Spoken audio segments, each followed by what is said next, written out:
Namaste, and welcome to our continuing series of the experiences of disciples, devotees, Aurovilians.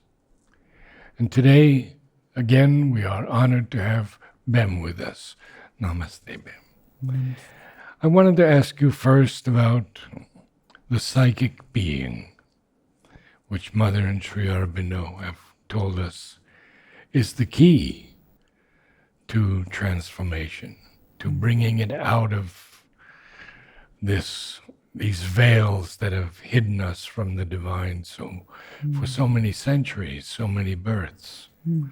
Can you tell us a little of your experiences and your students? Psychic being is not something that I speak about very often because I'm in a university environment. But one thing I do that is really interesting for me, I'm a professor, but I teach unknowns. I'm a professor, but I teach ignorance. One of the things that I do is to open people up to the possibility of not knowing as a way into their psychic being. Because we know so much, or so we think, and yet that knowledge is just a drop in the ocean. It's not the ocean. The only way you can help people understand that is by using the language of the university and the sort of Western rhetoric to help people understand. One of the ways I use it is help students understand this, is I introduce them to the curriculum of medical ignorance by a woman called Anne Kerwin. Her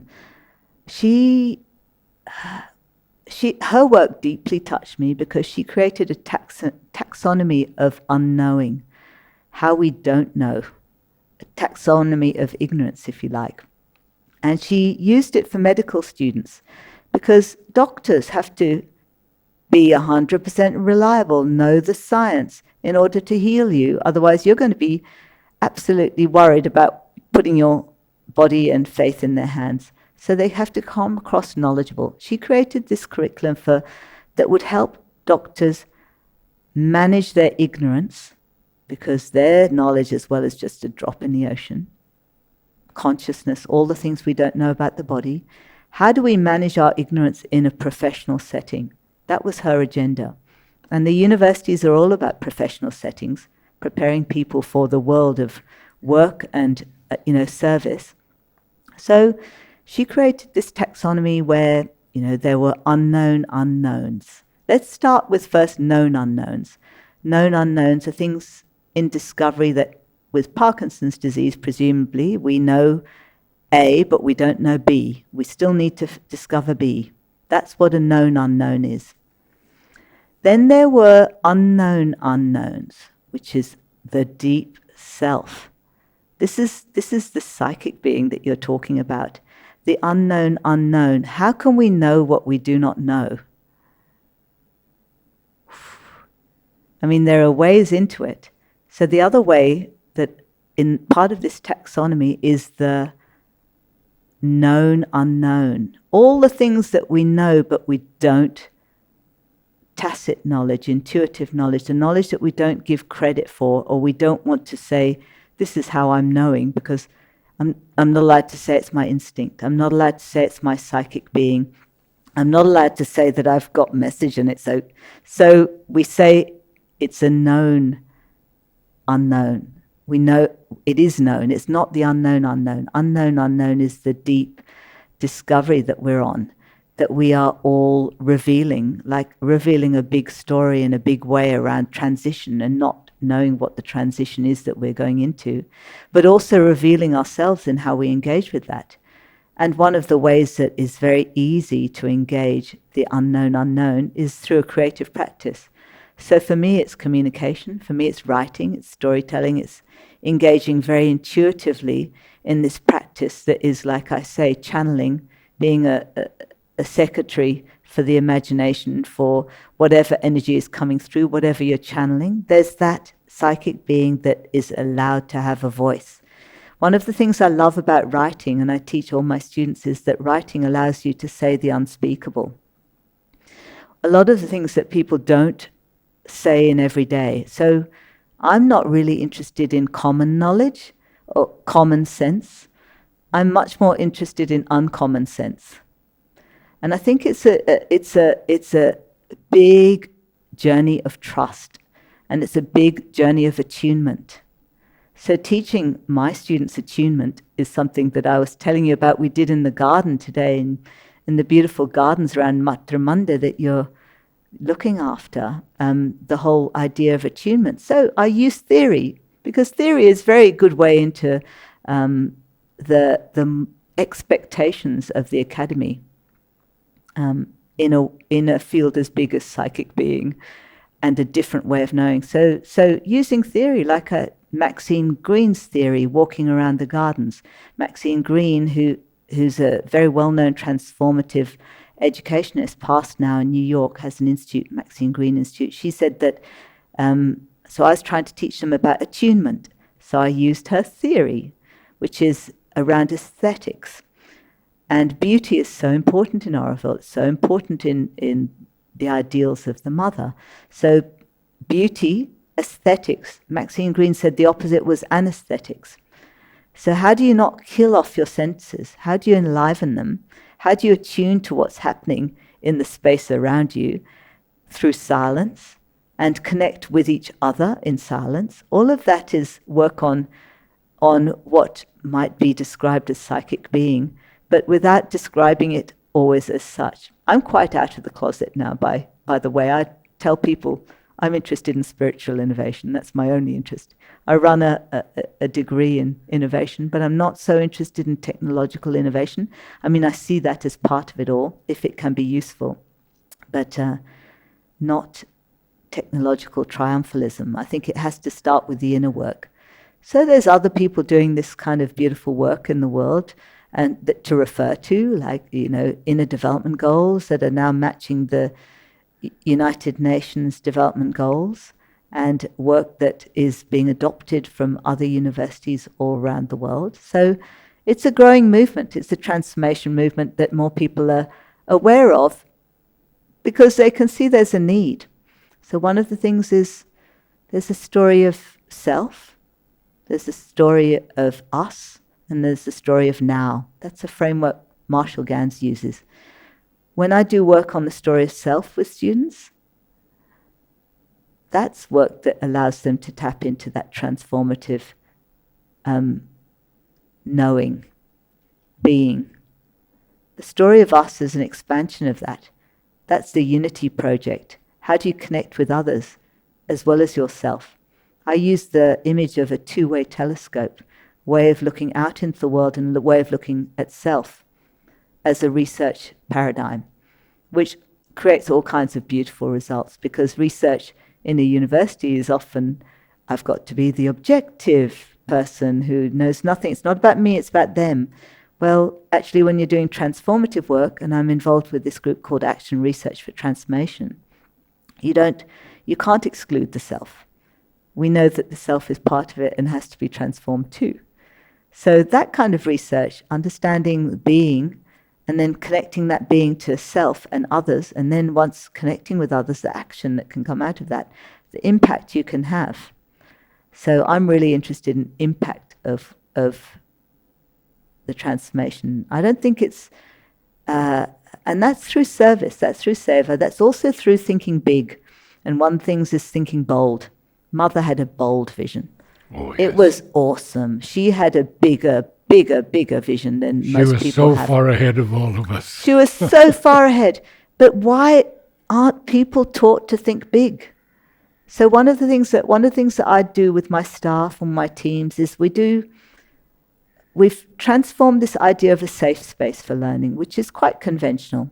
And we're going to the post-conventional way of thinking about these spaces for learning. And we called them bold spaces, brave spaces, not just safe spaces. So how can you create a brave space? Well, we do it in spades, and by the time our students graduate, they're like so ready. I've done a little study on this, and the thing that moves them the most and challenges them the most, I guess, that they're most concerned about is how quickly can I change the world? That's how they graduate. So the impact is really important, not just the inner work. How do you express the story of self in the story of us, and then the story of now? Because we are living in a time of eco-social crisis. The whole world is in a crisis. I would like to talk a little bit more about that, if you would, because Yes. we are seeing today, seemingly, a great force of evil and darkness attempting to englobe the earth. And yet, all is the divine. That's a concept and a half, right? To get your head around, and to wait and understand what's going to happen, and to be part of an emerging story is the important bit for me as an educator, not to stand back from it and wait for things to happen. To be part of a story, but to be part not of a little story, but of the bigger story, the better story. There is a dry, useless reality, as Jan Martel, who wrote Life of Pi, wrote about the dry, useless reality, the kind of bill-paying reality of life. But there is a much more cosmic reality of the spectacular real, the extraordinary real that's possible. Living those possibilities is what's most important right now. And what's really important, at least in the work I do and what I feel I can contribute, is creating a sense of agency that is appropriate for our times, because these times demand a lot from people. If you're living through these times, you have to commit to your responsibility to act as well. It's very, Bhagavad Gita, sort of battle of Kurukshetra times. Mother said to us, no words, acts. Yes. Yes, so that's one of the, we run a change makers program. And lots of people make changes, making the change on an inner level, but also making a change in the outside world. Having hundreds of students coming out of a system to make that change, I think that's the most important thing that education can do now, because the work of transformation in the world out there starts through learning, but not just learning the facts and the figures, but learning how to transform, how to play your part in it, understanding the thinking different is that's something we teach our students. We run a whole session on think different from the first school onwards that we do with our students. You need to make the creative leap into a different era. So we actually assess students on making that creative leap. How far can they push their ideas? So we get students, we show them all the cutting edge ideas that are happening in the world in their first assessment in our program. And then we say, okay, now curate your own 5 ideas, 3 ideas, and do a what if scenario, ask a beautiful question of each of those ideas, and then take that question for a walk by asking, doing a what if scenario, a speculative research proposal, or a thought experiment on your idea. So we want to see people make a leap. What's needed now is for people to make a leap out of the ordinary ways of thinking into extraordinary, more liberated ways of thinking in order to have the impact that's required for our times. Because small thinking the way we've always thought, being the way we've always thought, is being the way we've always been in the world, is not good enough anymore. It's what got us into this stuckness. Sri Aurobindo talked about the complexity of the world. We do a lot of work in complexity, complex thinking, complex challenges. How do we supersede the complexity that is there? How do we understand it so that we can grapple with the complexity of our challenges that we have now? Do the students understand that they can only make a change in the world when they change themselves? Well, that is an important part to understand, isn't it? And that's what the whole curriculum for being is about. Yes. Changing themselves, the curriculum for being, which is the idea behind the course that I've run at the Bachelor of Creative Intelligence and Innovation. And yet you're working within a university and a system Yes. that But then why don't we all work within the systems that we're in? I mean, I think that it's all very well saying, I work within a system. True, I certainly is a system. But the ashram is a system. Orville is a system. We all work within systems. And understanding the impact you can have in a system, understanding the complexity of that system, understanding the fractions, and the challenges within that system, and understanding the incredible possibilities, the nudges you can have, the impact you can have, understanding. So there's one theory we use, which comes from adaptive leadership, which is a beautiful theory for here, I guess, which is the idea of being on the balcony and on the dance floor at the same time, being able to have a witness self and a participant in a system at the same time. So this is a concept that we teach our students. Wonderful. How do we actually participate in the world and observe it too? How do we become more conscious in what we're learning? We teach these skills around consciousness of learning. Because it's, you kids come back from school and you go, what did you learn today? And you go, nothing. And so that's the general answer, right? So how do you make people more aware of what they're learning? How do you get them to have a register of their aha moments? We talked earlier on about recording transformation and whether or not it is measurable. How do you get people to self-monitor through that witness self? The witness self, looking at oneself. Yeah. That's a really important one to grow for people. Yes. Yeah. What about silencing the mind? Silencing the mind is the most blissful practice. And it's something that I've done for 32 years, and I spend a long time every day, about an hour meditating. While I'm in Orville, I go to Matra Mandir every day, to petals, and it's an important way to integrate absolutely everything, because that work gets done, the surrender gets done, and every piece of the cellular being is enlivened during that process. So silencing the mind is also about the body, and it's about receptivity, and it's also about creativity, it's about unity. All of those things that we aspire to here in Orville, certainly, are achievable through that. And learning, it's the best way to learn that consciousness-based education. It's the best way to learn. Filling someone's head up with facts is not the same as transforming someone.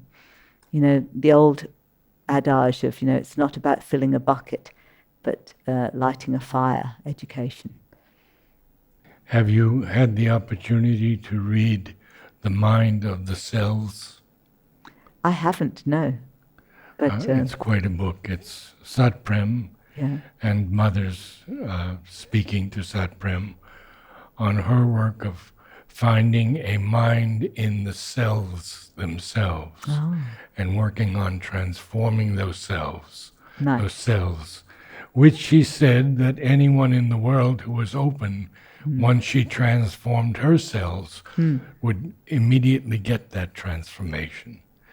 Nice. And we are seeing now, even in botany and horticulture, how these trees communicate with each other. Oh, they do. And I know the story of a tree that was 50 miles away from another group of trees in a soil condition and in a environmental condition where it couldn't survive. And the scientists went down and dug in the ground, and they saw that there was a whole system of fungus that this group of trees was supplying to keep that tree alive.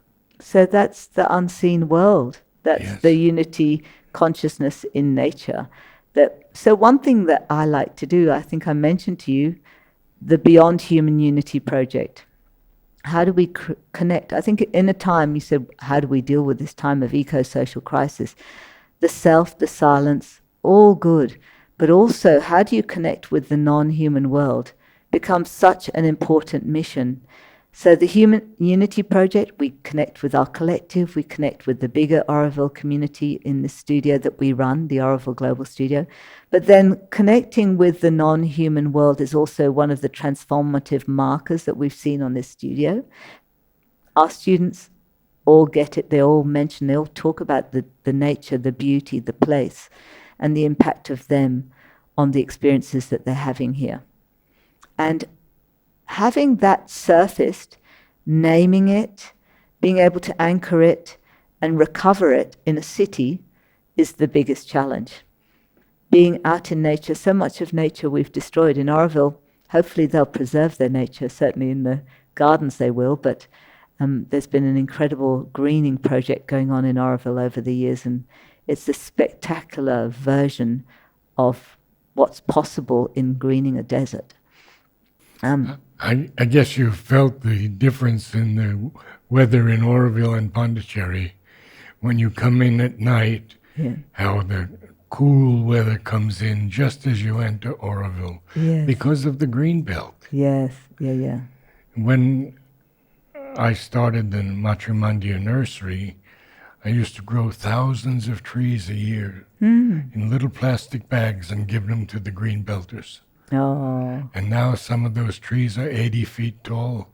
how brilliant. And they take me to see them, and they say the name of this one and the name of that one, which I've long ago forgotten. But they know them so well. The Greenbelt is a wonderful, wonderful place. You've been there, I'm sure.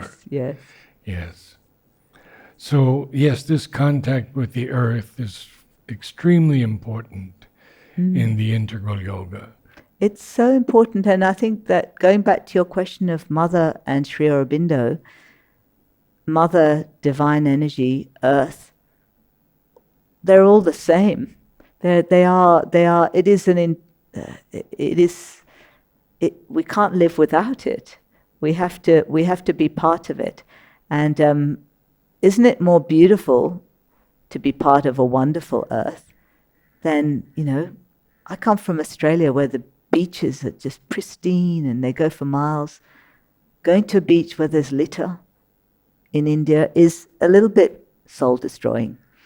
And I just feel that we have to do better than that. We must do. We must do better with the earth in India.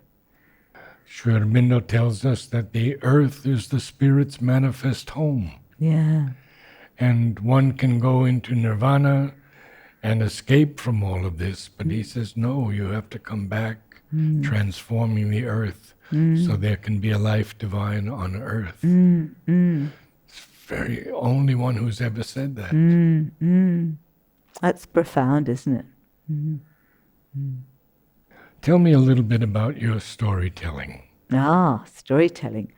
So, transformation is the theme, and in all of my stories, there is a transformation that happens, and it's about the diversity of ways that transformation can happen. All of my novels are also about unity consciousness, which is my theme, my big theme.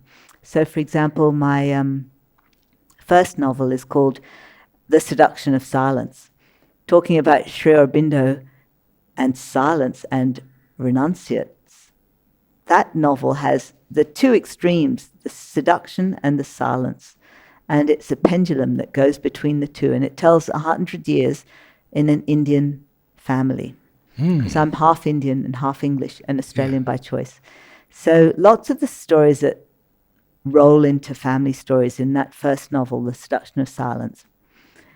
So the second novel is called, and that was an international bestseller. It was in the Hindustani Times as #1 bestseller for months. And then the second novel was called There Where the Pepper Grows.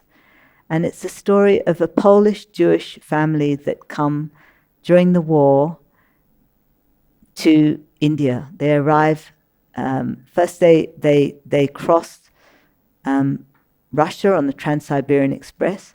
They end up in Vladivostok, and then they catch a boat to Japan. And they do this on forged visas that were given out by a fella who was like the Schindler, the Japanese Schindler. And they do this and they arrive, somehow they get visas to the promised land, but after much sort of waiting, and they get on a boat called the Asama Maru, and they arrive in Calcutta, and their boat collapses with engine problems, and they land in Calcutta, coming from struggles and strife in Europe during Second World War as Polish Jewish refugees who've experienced the worst of everything. And they arrive in Calcutta and they find a homeland, an unexpected homeland, with prosperity and a community that takes them in. And then after all of that, then they see the fighting starting up again. But instead of Nazis versus Jews versus Poles, it's Muslims versus Hindus. So the theme of separation is only resolved by the central character in his own journey, an understanding of the importance of unity. So it kind of finishes on a prayer for unity. That's very inspired by kind of my understanding of Oroville, my reading, my own utopian ideals. And then, my latest novel is called Elephants with Headlights, and that's really all about the future. What then will this great future bring? Now, I run a lot of futures education and futures thinking methodologies, but I'm very inspired too by the idea of an emergent future and the futures that Sri Aurobindo and the mother were foreseeing. So understanding how to create a better future for the world is the task of that latest novel. So that novel starts with it's called Elephants with Headlights because the driverless car has just come to Delhi, and the entrepreneur who's brought the driverless car to Delhi has to contend with introducing this new piece of technology into a world where the latest law is the elephants have to wear headlights in the streets of New Delhi. So the ancient versus the modern and what we take with us become themes, and that's why it's called Elephants with Headlights. Wonderful. And in your classes at the university, do you tell these stories?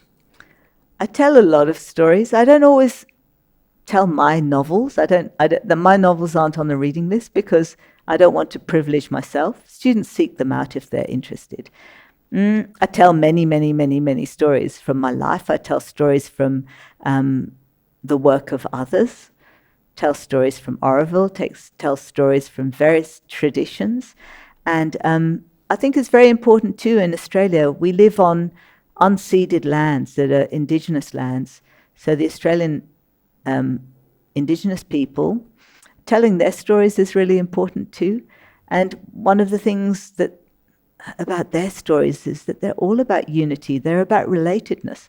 And those stories help people in Australia, help students understand how they could be more related, connected, collaborative, conscious. Do you know people in Oroville who are disciples or devotees of Sri Aurobindo? I mean, they all are to a certain extent. I mean, there are people in Oroville who, everybody is a... No, I mean in Australia. In Australia, do I know people? Yeah. Oh, yes, I know Jan Allen, who's Jan? Johnny's partner. Oh, yeah. Wonderful. Oh, I love Jan. Yes, I know Jan. She's probably... I met her recently. Oh, she came back recently. here, Yeah. yes. Yeah. I know Jan, and And then there's Rajiv Ratan, and he has a small group. Oh, okay. So I know Jan best, and I know her. She's also I met her when I got off the boat in Australia in 1990. Ah. Virtually as soon as I arrived, I was raving about Oroville because I'd just been there, and someone said to me, "Oh, you have to meet Jan Allen," and so I promptly met her, and I've known her ever since, and I know her kids, and of course I know Johnny too from Fertile, and I think she's still head of Oroville International in Sydney. Her son, Jonas, I know. and my daughter, Shally, Yeah. were the closest friends. Oh, bless. Yeah. And Yeah. that's lovely. No, I love Jan, and I love her whole family. I'd like to ask you, Bim, about if you'll share, if you wish to share, about any experiences in the ashram and the chamber of Oroville, the samadhi especially, perhaps. Wow, this is really personal. You don't have to I will say. tell you the story because it's worth having it recorded. So I absolutely adored my father. He's called William LaHunt. But my father left my mother when I was younger, and when I turned 21, he left and he divorced, and he went off to live with another woman. When my father was very sick towards the end of his life, I wasn't really allowed to see him because this other woman didn't really want me around. There are 4 children that my father had. And when he was very sick, I went to see him in hospital in England. Strong intuition, this was going to be the last time I saw him. His wife was saying, no, he's just got a little bit of gastro, don't worry. But he was in hospital, and when I saw him in hospital, I knew that it would be the last visit I made to see him. My father's wife, at one stage, told me to leave the hospital. Who told you? My wife, his wife. His wife. His wife told me Okay. to leave the Yeah, hospital. She yeah. said, I want to spend time with my husband on my own. And I'd cross the country to see him. Don't worry, it gets to the ashram. It's a backstory. And 5 months later, my father was sent home. And the day before he died, he rang me up. And he said, I want to tell you that I love you. And I've always loved you. And it was a way of kind of saying the unspoken, really. And then I was so surprised. And he then said, I'm going to die. And I said, I wasn't thinking properly. I said, when are you going to die? Because when are you going to die? It was just like the first question that came out of my head.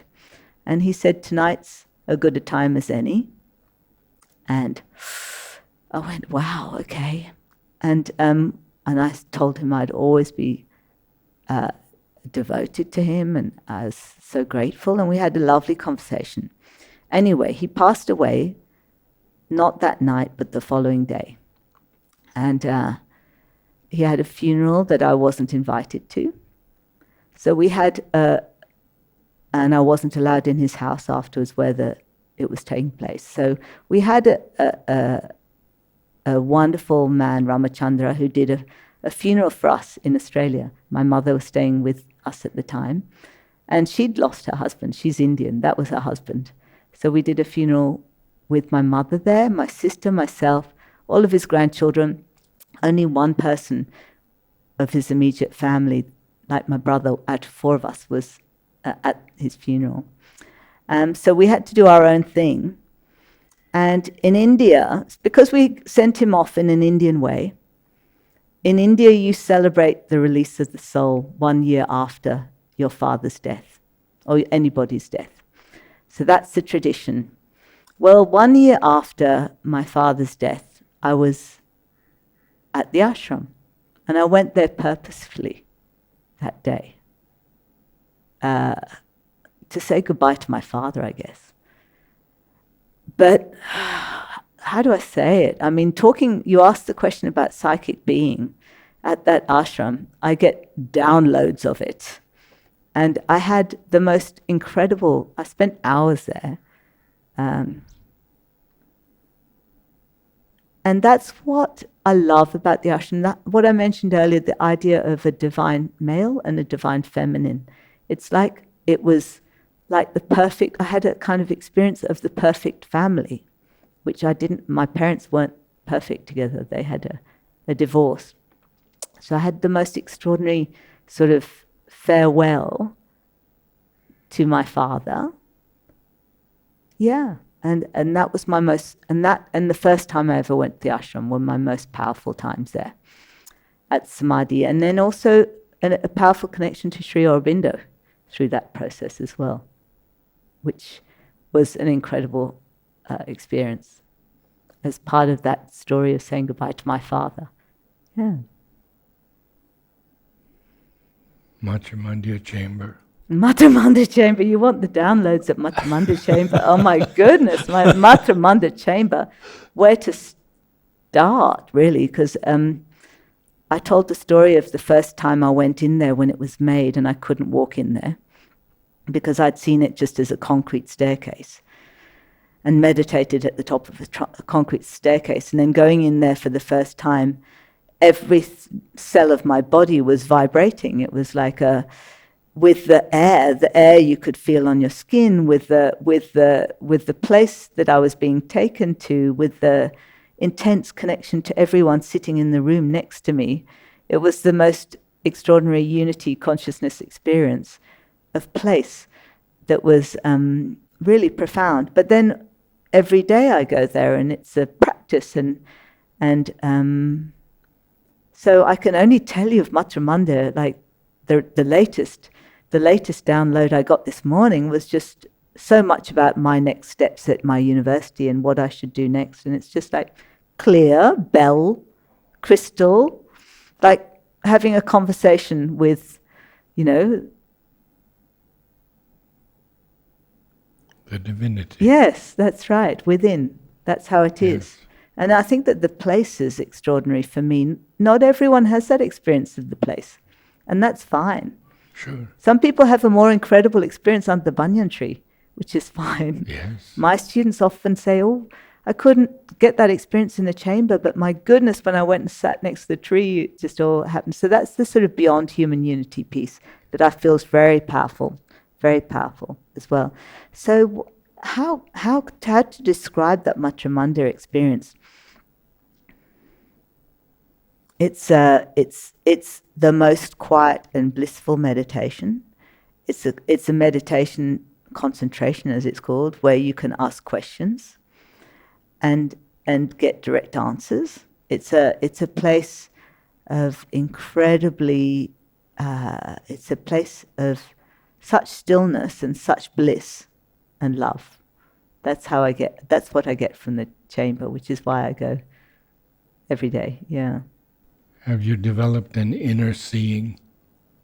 Yes, of course. I mean, that's part of the practice and that's part of the journey that you get. But the inner seeing is, I have a sutra that I do every day that's based on that inner light. It's a Patanjali sutra. So I actually do that inner light, inner chamber, to use those words, practice in my meditation every day. Do some of your students read Mother or Sri Aurobindo? Yes, they do. They do. And they go, where do I start? And they've gone into bookstores here even going, where do we start? Where's the best one? And so they are not told to read. That's not necessarily, but lots of them do. Like, nobody's there to force them to read. And I think that's the same with the Auroville kids. I've spoken to Auroville kids about their readings and their understandings of the philosophy. And not everyone's a reader, I have to say. And people experience in different ways. So some through hearsay, some through the lived experience of others talking about it, and through modeling. In university, we talk about learning through scaffolding and through modeling. So you create activities and experiences that will help people understand the philosophies of. One thing that the Western university system does is it likes to be so secular that it becomes devoid of color. I think I've used the word anemic before, but that does happen. When in a university where there's meant to be diversity as well as unity, they focus on the diversity alone. They focus on the intellectual ghettos that you can, scuttle down for miles rather than the unity piece. Yeah. Yeah. The aspect of reason that Sri Aurobindo says cannot take us very far. In your mind that you have somewhat silenced, have you approached the higher mind or the illumined or the intuitive mind as yet?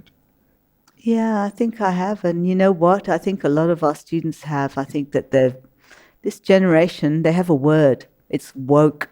They're all woke. And it's a very interesting contemporary word.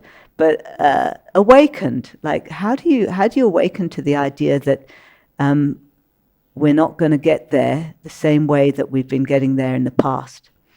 We have to do things differently. Our generation coming up now are doing things differently. Oh, it's amazing. Really amazing. And I'm the little so children, heartened. the young children are. Yeah, I'm so heartened by that. And I think that they do things differently. They're very woke. And I'd say that I'm learning a lot from them about how to do this, because we were all taught to just rely on our minds, and that was going to get us our grades. That got me a position at Cambridge University, got me my PhD, blah blah blah blah blah. It got me everything that I needed for an academic life, and now I'm a full professor, top of the sort of hierarchy of things. But actually, to be a professor who still professes ignorance and unknowing is the best way, like I said, to access that that whole idea of the limited mental capacity. I think that the intuitive capacity, the creative capacity, creativity is really guided by intuition and psychic being, to use the language of Sri Aurobindo. I think that psychic being is the most extraordinary creative guide to the next world. And I see Sri Aurobindo, he was very fortunate to have a 20+ year literary residency, writing Savitri, writing this extraordinary. His yoga was a literary residency. He experienced the yoga of writing, the union of self through words, through poetry, through kind of just crystallizing it in that beautiful practice. And yeah, it's just, how do you have that direct experience of it yourself so that you can understand what to do or what needs to be done? That's the art of education, contemporary education. Experience it yourself, understand what needs to be done, and then go and do it. Yeah. Wonderful. Well, we've passed 2 hours. That was quick. Thank you so much. Thank you. You're welcome. Namaste all.